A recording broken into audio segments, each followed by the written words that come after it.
Hi hello Swathi Ganga Kannada YouTube ಚಾನಲ್ಗೆ ಎಲ್ಲರಿಗೂ ಸ್ವಾಗತ ಸುಸ್ವಾಗತ. ಇವತ್ತಿನ ವಿಡಿಯೋದಲ್ಲಿ ವಾರಾಹಿ ಅಮ್ಮನ ಒಂದು ಮಂತ್ರವನ್ನು ತಿಳಿಸ್ಕೊಡ್ತಾ ಇದ್ದೀನಿ. ಈ ಒಂದು ಮಂತ್ರವನ್ನು ಯಾವ ಕೆಲಸಕ್ಕೋಸ್ಕರ ಹೇಳಬೇಕು, ಎಷ್ಟು ಬಾರಿ ಹೇಳಬೇಕು ಅನ್ನೋ ಅಂಥ ಒಂದು ಕಂಪ್ಲೀಟ್ ಆಗಿರೋಂಥ ಮಾಹಿತಿನ ಈ ವಿಡಿಯೋದಲ್ಲಿ ಕೊಡ್ತೀನಿ. ಬನ್ನಿ ವಿಡಿಯೋನ ಶುರು ಮಾಡ್ಕೊಳ್ಳೋಣ.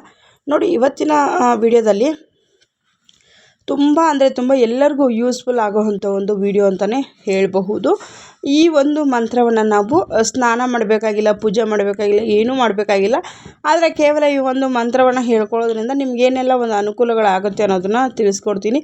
ಇವಾಗ ನೋಡಿ, ತುಂಬ ದಿನದಿಂದ ಏನೋ ಒಂದು ಅಂದುಕೊಂಡಿರ್ತೀರಿ, ಇದೇ ಕೆಲಸ ಅಂತ ಇಲ್ಲ, ಏನೋ ಒಂದು ಮನಸ್ಸಲ್ಲಿ ಅಂದ್ಕೊಂಡಿರ್ತೀರಿ, ಆ ಕೆಲಸ ಅನ್ನೋವಂಥದ್ದು ಕಾರ್ಯಸಿದ್ಧಿ ಆಗ್ತಾನೆ ಇರೋದಿಲ್ಲ. ಹಾಗಾಗಿ ಅಂಥ ಒಂದು ಏನೇ ಒಂದು ಕೆಲಸ ಇದ್ರೂ ಕೂಡ ನಮಗೆ ಮನಸ್ಸಿಗೆ ಬರ್ತಾ ಇರೋದಿಲ್ಲ. ಇವತ್ತು ಮಾಡೋಣ, ನಾಳೆ ಮಾಡೋಣ, ಇಲ್ಲ ಹೊಸ ಕೆಲಸ ನೀವು ಪ್ರಾರಂಭ ಮಾಡಬೇಕು ಅಂದ್ಕೊಂಡಿರ್ತೀರಿ, ಅಂಥವರು ಕೂಡ ಅದು ತುಂಬ ವಿಳಂಬವಾಗ್ತಾ ಇರುತ್ತೆ. ಹಾಗಾಗಿ ಆ ಕೆಲಸಕ್ಕೋಸ್ಕರ ಈ ಒಂದು ಕಾರ್ಯಸಿದ್ಧಿ ಮಂತ್ರ ಅಂತಲೇ ಹೇಳಬಹುದು.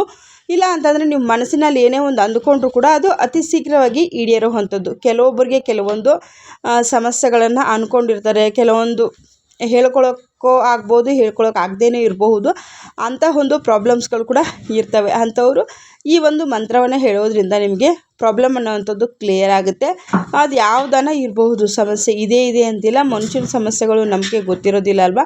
ಒಬ್ಬರ ಸಮಸ್ಯೆ ಅವ್ರಿಗೆ ಗೊತ್ತಿರುತ್ತೆ, ಆ ಥರ ಕಷ್ಟ ನೋವುಗಳು ಕೂಡ ಅವ್ರಿಗೆ ಗೊತ್ತಿರೋವಂಥದ್ದು. ಹಾಗಾಗಿ ನೀವು ಈ ಒಂದು ಮಂತ್ರವನ್ನು ಹೇಳೋದ್ರಿಂದ ಆ ಒಂದು ನಿಮ್ಮ ಕಷ್ಟಗಳು ಏನಿದೆಯೋ ಅದು ಕಂಪ್ಲೀಟಾಗಿ ಕರಗುವಂಥದ್ದು.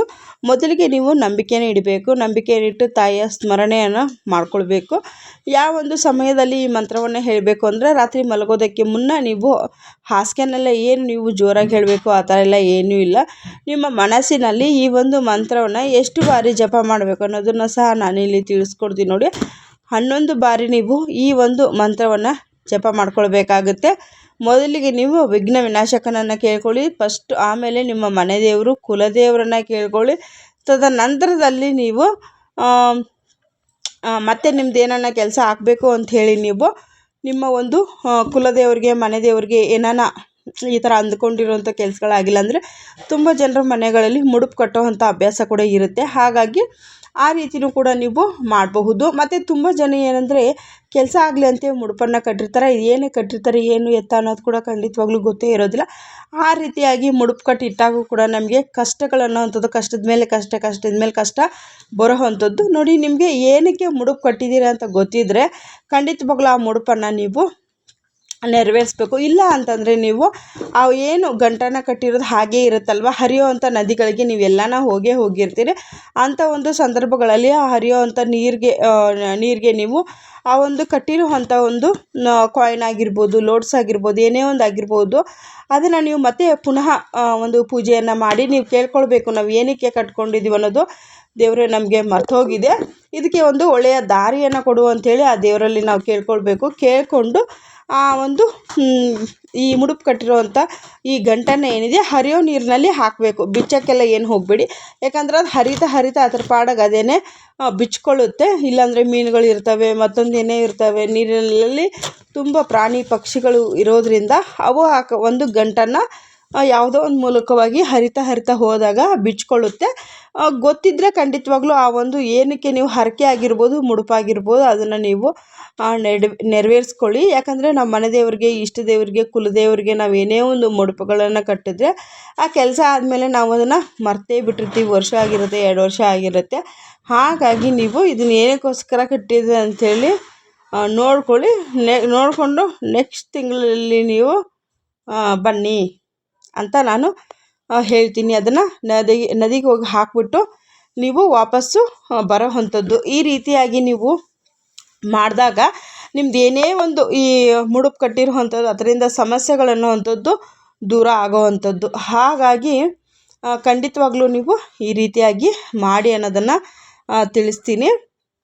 ಈ ಒಂದು ಮಂತ್ರವನ್ನು ನೀವು ಏನೇ ಒಂದು ಕೆಲಸಕ್ಕೆ, ಹೊಸ ಕೆಲಸಕ್ಕೆ, ಅಥವಾ ಏನಾರ ಮನಸ್ಸಿನಲ್ಲಿ ಅಂದ್ಕೊಂಡು ಅದು ನೆರವೇರದೇ ಇರೋವಂಥದ್ದು, ಆಗದೇ ಇರೋವಂಥದ್ದು ಅಂಥದ್ದು ಇದ್ದರೂ ಕೂಡ ನೀವು ಖಂಡಿತವಾಗ್ಲೂ ಈ ಒಂದು ಮಂತ್ರವನ್ನು ಹೇಳ್ಕೊಳ್ಳಿ. ಅದರಿಂದ ನಿಮಗೆ ತುಂಬ ಅಂದರೆ ತುಂಬ ಉಪಯೋಗಗಳೇ ಆಗೋವಂಥದ್ದು. ಬನ್ನಿ, ಇವಾಗ ಸ್ಕ್ರೀನ್ ಮೇಲೆ ಮಂತ್ರ ಬರ್ತಾ ಇದೆ. ಓಂ ಶ್ರೀಂ ಕಿರಾತಕಿ ನಮೋ ನಮಃ. ಓಂ ಶ್ರೀ ಕಿರಾತಕಿ ನಮೋ ನಮಃ. ಓಂ ಶ್ರೀ ಕಿರಾತಕಿ ನಮೋ ನಮಃ ಅನ್ನುವಂಥ ಒಂದು ಬೀಜಾಕ್ಷರಿಯ ಮಂತ್ರವನ್ನು ನೀವು ಹೇಳಿಕೊಂಡು ತಾಯಿಯ ಒಂದು ನಾಮಸ್ಮರಣೆಯನ್ನು ಮಾಡಿ ತಾಯಿ ನಿಮಗೆ ಖಂಡಿತವಾಗ್ಲೂ ಏನೇ ಒಂದು ಕಷ್ಟ ಇದ್ರೂ ಕೂಡ ತಾಯಿ ಅದನ್ನು ಪರಿಹಾರವನ್ನು ಮಾಡ್ತಾಳೆ ಅನ್ನೋದನ್ನು ತಿಳಿಸ್ಕೊಡ್ತೀನಿ. ವಿಡಿಯೋ ಇಷ್ಟ ಆದರೆ ಲೈಕ್ ಮಾಡಿರಿ, ಶೇರ್ ಮಾಡಿರಿ, ಸಬ್ಸ್ಕ್ರೈಬ್ ಮಾಡಿಕೊಂಡು ಸ್ವಾತಿ ಗಂಗಾ ಕನ್ನಡ ಯೂಟ್ಯೂಬ್ ಚಾನಲ್ಗೆ ಎಲ್ಲರೂ ಸಪೋರ್ಟ್ ಮಾಡಿ ಅಂತೇಳಿ ಕೇಳ್ಕೊಳ್ತೀನಿ. ಮತ್ತು ನಿಮಗೆ ತುಂಬ ಜನ ಎಜುಕೇಷನ್ಗೋಸ್ಕರನೂ ಮಂತ್ರವನ್ನು ಕೇಳಿದರೆ ಖಂಡಿತವಾಗ್ಲೂ ನಾನು ನೆಕ್ಸ್ಟ್ ವಿಡಿಯೋದಲ್ಲಿ ನಿಮಗೆ ಎಜುಕೇಷನ್ಗೋಸ್ಕರ ಮಕ್ಕಳು ಓದಿದ್ದು ಜ್ಞಾಪಕ ಉಳಿಯೋದಿಲ್ಲ ಅಂತ ಇದ್ದರೆ ಅದಕ್ಕೂ ಕೂಡ ಗೋಸ್ಕರ ನಾನು ಮಂತ್ರವನ್ನು ತಿಳಿಸ್ಕೊಡ್ತೀನಿ. ಮತ್ತು ಸಂಧ್ಯಾ ಕಾಲದಲ್ಲಿ ನಾವು ದೀಪವನ್ನು ಮನೆಯಲ್ಲಿ ಹಚ್ಚುತ್ತೀವಿ, ಅದಕ್ಕೂ ಒಂದು ಮಂತ್ರವನ್ನು ಕೇಳಿದಿರಿ. ಖಂಡಿತವಾಗ್ಲೂ ತುಂಬ ನಾನು ಎಲ್ಲ ಏನೇನು ಕಮೆಂಟ್ಸ್ ಬಂದಿದೆಯೋ ಪರ್ಸ್ನಲ್ಲಾಗಿ ಬಂದಿರುವಂಥದ್ದನ್ನೆಲ್ಲ ಬರೆದಿಟ್ಕೊಂಡಿದ್ದೀನಿ. ನೆಕ್ಸ್ಟು 1 by 1 ನಾನು ವಿಡಿಯೋದಲ್ಲಿ ಎಲ್ಲ ಒಂದು ಇನ್ಮೇಲೆ ನಿಮಗೆ ರೆಗ್ಯುಲರಾಗಿ ವಿಡಿಯೋ ಬರುತ್ತೆ ಅಂಥೇಳಿ ತಿಳಿಸ್ತೀನಿ.